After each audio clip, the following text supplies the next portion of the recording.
একদিন সকালে এক গ্রামের লোক হুজুরের দরজায় গিয়ে হাজির। চেহারায় চিন্তার ছাপ, মুখে বিরক্তি।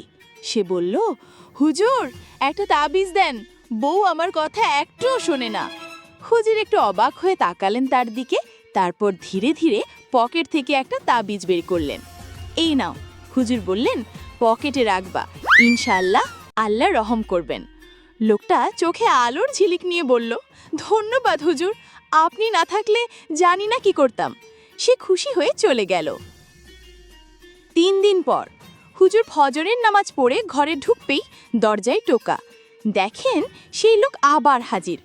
হুজুর বললেন, কি হয়েছে ভাই, তাবিজে কাজ হয়নি নাকি?